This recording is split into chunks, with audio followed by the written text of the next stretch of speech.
Shalom, shalom once again, and welcome to this beautiful program, USIKATE TAMAA, right here in our studios, Tawala TV. Today we are having our guest all the way from Nigeria, Abuja, Reverend Jabiri. He's teaching us some special things on marriage, how we can bring our marriages from bitter to better, how we can begin enjoying our marriages today.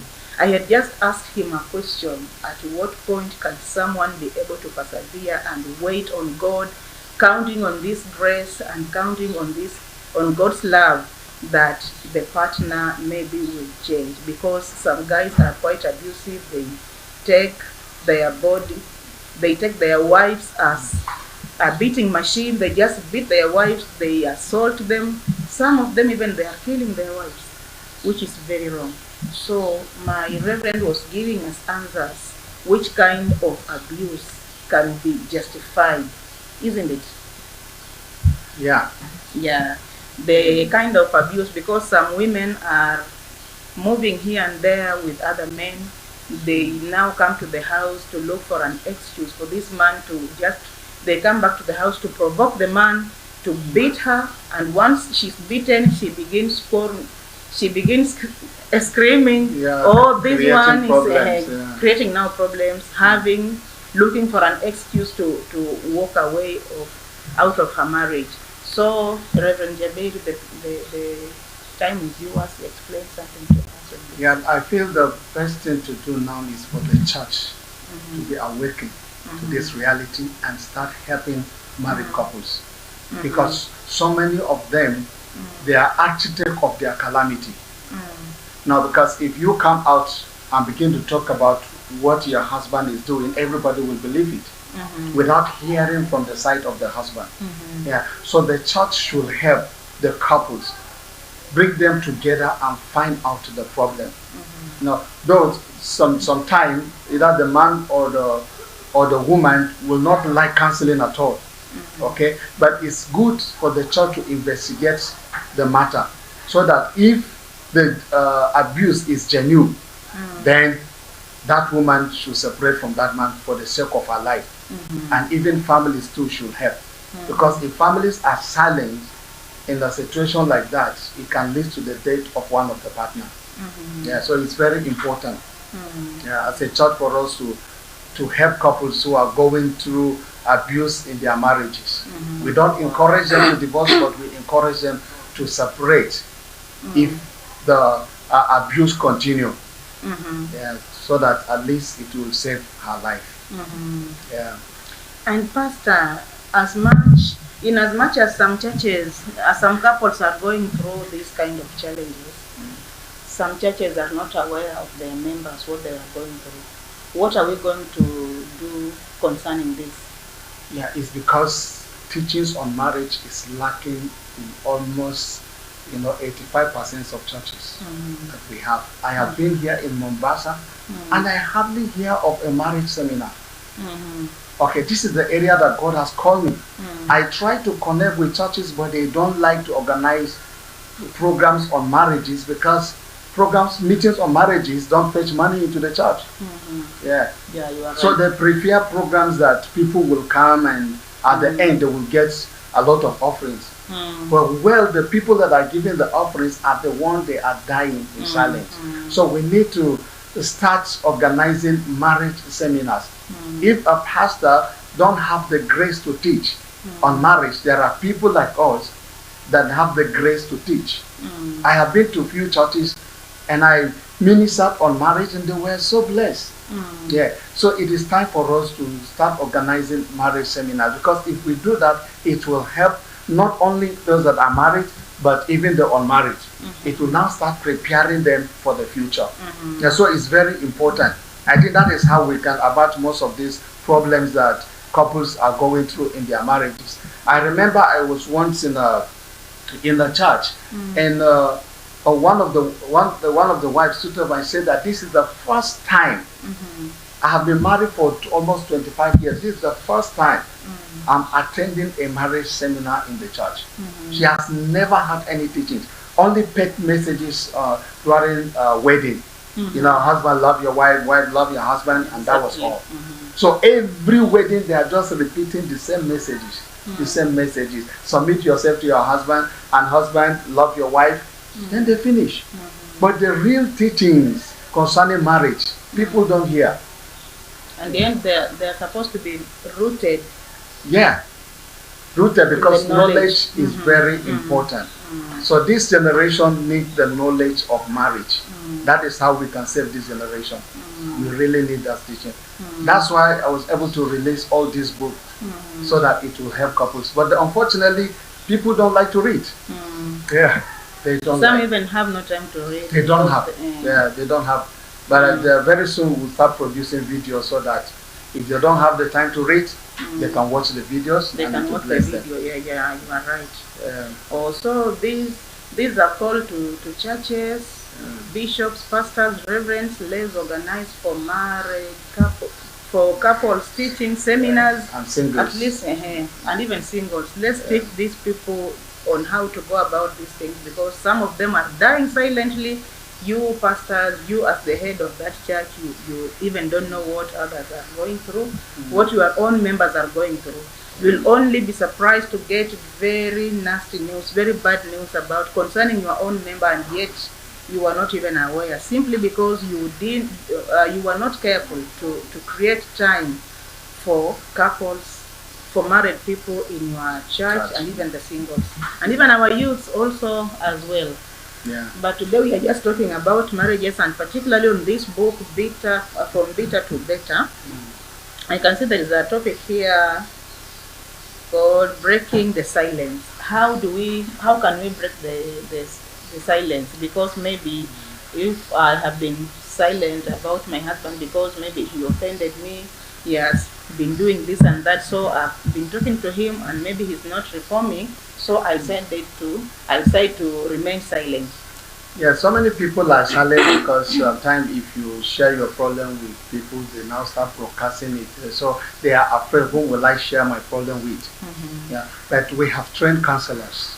So it's good to meet trained counselors or pastors that you know. Now they can counsel you, they can help you and pray together with you. So it's better to break the silence than to die in silence. So many couples are dying in silence today. And I don't blame them, because they don't know whom to share their problem with. But we are here. They can contact Awala TV and we'll see how we can reach out to them. Yeah. It can be easier. It's easier now. Yeah, that's easier. We can reach out to them. If they will just contact us, we'll reach out to them and we'll create an avenue whereby we can give them the necessary counseling that they need. And Pastor, I strongly believe that not every pastor that you see is a counselor.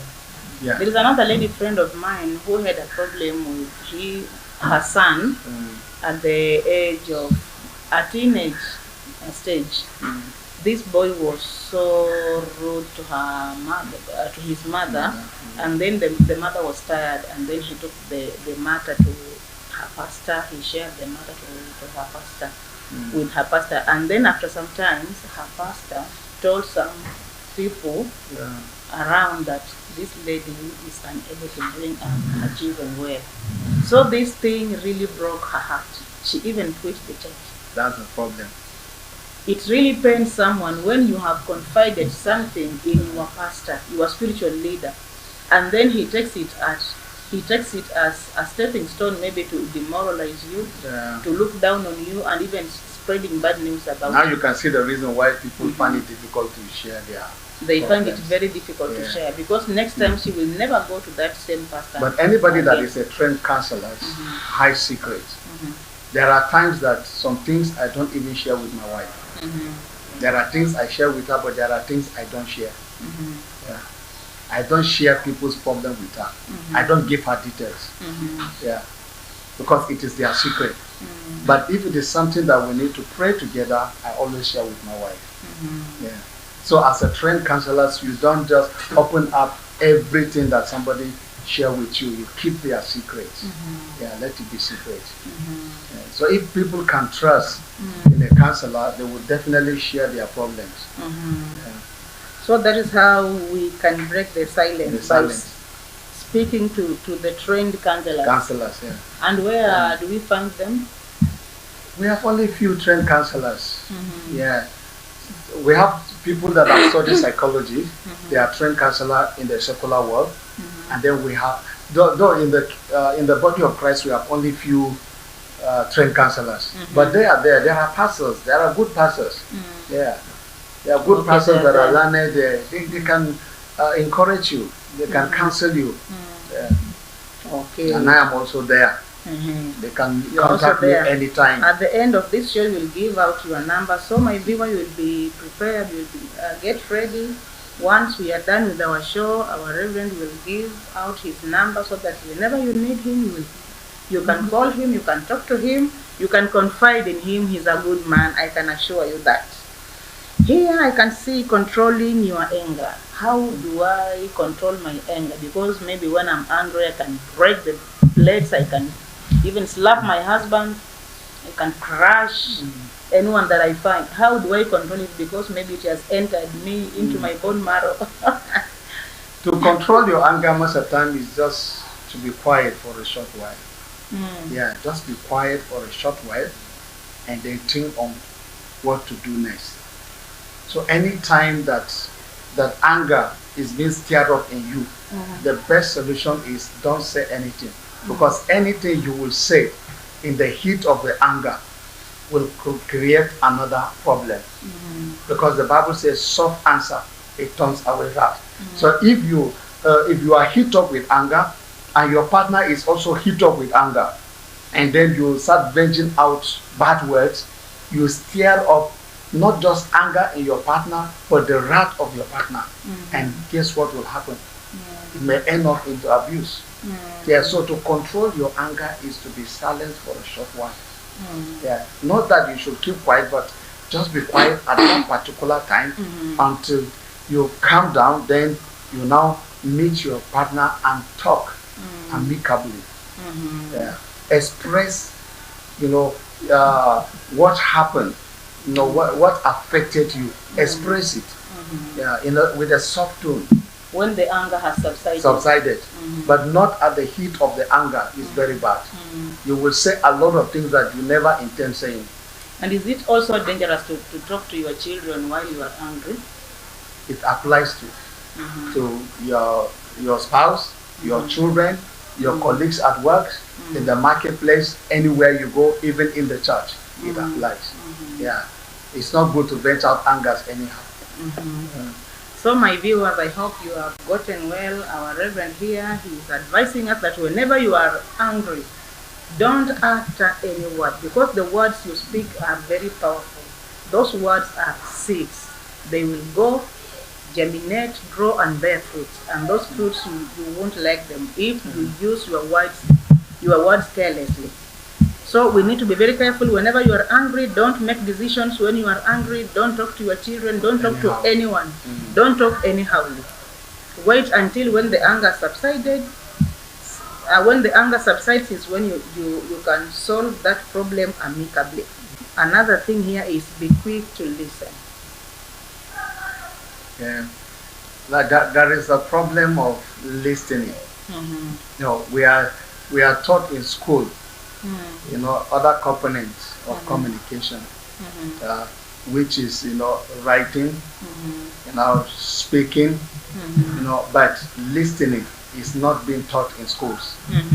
But the Bible talks about listening, that be quick to hear, slow to speak, slow to anger. James 1:19. So most of us are not quick to hear. We don't listen at all. Because we don't listen, we end up misinterpreting our partner. And we are quick to speak. We are quick to speak. You don't hear, but you are quick to speak. A pastor was counseling a lady. She was complaining about her husband. She complained bitterly. And then the husband said, do you have a box in the house? And she said, well, he always carried the bash. And he said, no. I said, do you have a small box in the house? He said, he always carry the bash and go out and forget about me. The pastor asked her, she was not listening. He asked for another thing again. She was saying a different thing. He asked for another thing again. She said a different thing. So finally the counselor said, now I know the problem. You don't listen to your husband. So it's a major problem in your home. Go back and listen. If your husband is talking, you listen. Don't interrupt. Another thing I've observed is that sometimes your partner can be talking and you are busy thinking. He said the first word or she said the first word and you started thinking about that. Any other thing your partner will say, you don't understand because you are not listening. You will miss it completely because you are busy thinking about the first thing.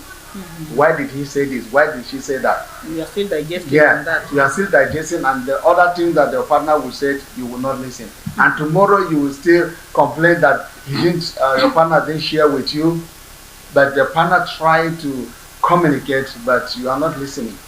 So listening is very important. Yeah, listening is very important. Yeah, you will be able to know what the step to take next. Yeah, listening is very good. Sometimes your partners can be repeating things like my mother. My mother, if you meet her today, tomorrow, she will repeat all the stories of yesterday. And any other time you come, even if you will come 3 times, she will still be repeating. And I will sit down quietly and listen to her. Don't have that patience. But yesterday you shared with me and then you are repeating again. Now the same thing applies in marriage. If your partner is like that, and then you start yelling at him or her, yesterday you have shared with me, why are you sharing again? You know, you destroy their morals. It's not good. But just listen. Just listen. Listening is very important. That's another topic of its own. Yeah, that's another topic because even God himself loves people who listen. Who listen, Because God works with people by giving them instructions. God do this and that. And whenever you miss God's instruction, you will be in trouble because God does not entertain faults. He wants you, when he gives you the instructions, you need to follow those instructions. Happiness is a choice. Just for 1 minute, Pastor. Our time is far much spent. Yes, happiness is a choice. How can happiness be a choice? You can choose to be happy, you can choose to be unhappy. You know, I said yesterday in one of my posts on Facebook that a problem is not a problem, but your reaction to the problem is a problem. Now, if I slap you, that's not really a problem because you can turn your face and go your way. It will not become a problem. But what if you slap me back? It becomes a problem. Because we'll now start fighting. But because in the first place you shouldn't have slapped me. So a problem is not a problem. You can choose to be happy, you can choose to be unhappy. Happiness is a choice. But there is something that is more than happiness. And that is the peace of God. The Bible said the peace of God passes all understanding. It's something that we cannot fully explain. So we need the peace of God. Happiness comes with happening. If good things are happening in your life, you will be happy. If bad things are happening, you will be unhappy. So it means that happiness is temporal, but peace is permanent. And that's why we need peace. And I love the Hebrew divination of peace. The Hebrew word for peace is shalom. And peace means the power of God to destroy the authority attached to chaos. The power of God to destroy the authority attached to chaos. So the peace of God destroy every chaotic disorder in our lives. Amen. Reverend, our time, my director is telling me to cut off everything. But just before we finish, okay, so happiness is a choice. You can choose to ignore the slap and go your way and just be happy. Okay, as we finish, kindly give out your number. My number is 07599500090. Just repeat again. 07599500090. My last word is that perfect marriage exists. If only we can embrace the grace between Christ and the church, we'll be able to experience an extraordinary marriage in this life. It is not God's will for us to be shedding tears. In the Bible says, in his presence there is fullness of joy. Check your spiritual life. Is your spiritual life okay with God? If it is not okay, deal with your spiritual life. Stop looking at your partner. Check your own life. If your life is okay, God will use your spiritual life to transform your marriage. So perfect marriage exists, and Christ wants you to experience extraordinary marriage in this life. So God, I am much available for youth seminars, married couples seminars, etc. So anytime you have a program like that, you are free to invite me and I will come. Thank you so much, man of God. May God just bless you so much for your work, for the ministry that God has installed in you. Yeah. You are a blessing to many people, even to me, to I myself and my family. You are a blessing to many people. The churches that have been inviting you can bear me witness with this. So please, the pastor, the servants of God outside there, you have heard him. When you can arrange for marriage seminars for youth couples, youth and singles. You can organize for all those kind of meetings, and then you invite the man of God to speak into their lives, and their lives shall never remain the same again.